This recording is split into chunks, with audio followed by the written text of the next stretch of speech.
Many people find comfort in these videos I do about my mom visiting me after her death, or my grandfather visiting me after his death, my father visiting me after his death. And a lot of people seem skeptical, right? And just in the world in general, not with me necessarily, but a lot of people feel skeptical when we talk about having visitations from people who have passed over.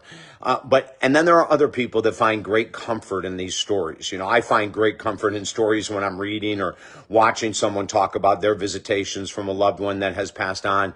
And I want to share something just incredible. I mean, she's been gone 5 years now, my mom. My mom visits me probably 100 times more than my dad. I bet in the last 5 years since my mom is gone, it's been 8 or 10 visitations, maybe 3 from my dad. But the one recently with my mom was very powerful. Every one of them is mind-blowingly powerful. Then I'm laying in bed, and all of a sudden, it was about 11 o'clock at night. I go to bed about 9:30 or 10, and it takes me a while to fall asleep. I go through my gratitude thoughts and all kinds of different work to settle myself down. At about 11 o'clock at night, I said, okay, I should be getting to sleep in about a half an hour. I'm just laying there, complete blackness, and all of a sudden, I feel my heart explode wide open. I mean, so much so, it was like I was hugging the world, loving the world. I mean, tears were running down my face. I didn't have any idea what was going on. It's not like I had watched some kind of tear-jerking movie or read a tear-jerking book or whatever it might be. It was just a normal day, end of the day with basketball on TV like I normally do. And my heart has exploded. And I felt myself expanding, like I could have filled the whole room. And the tears were just streaming down my face out of joy. I mean, I was just happy. I didn't even know why I was happy. I was filled with so much love.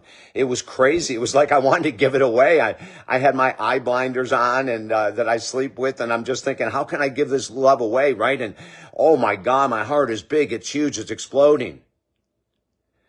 And then I felt a presence in the room. And I stopped for a second. And then I heard her voice. And she said, my David, oh my David, I've been watching you all night. I love how you're expanding your heart. And I want you to know that I came here exactly for that. You're never alone, my boy. You're never alone. Your mommy loves you every day. And when your heart expands like that, just know your mom is around. I came so you could feel that. And once I knew you felt it, I needed to reach out. At that moment, I flipped my eye mask off and I'm looking around. I'm going, Mom, I'm actually talking to her, like, you know, and wanting to see her. Oh God, I wanted to see her so bad. Her words were so soothing. And I just said, Mom, I miss you so much. She said, I know. Oh, David, I know.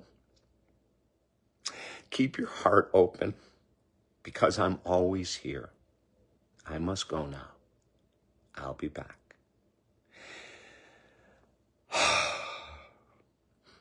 I had the biggest smile on my face. Tears were still rolling, wishing so much I could have seen her physically, but knowing I got the greatest gift of my life just by having her here.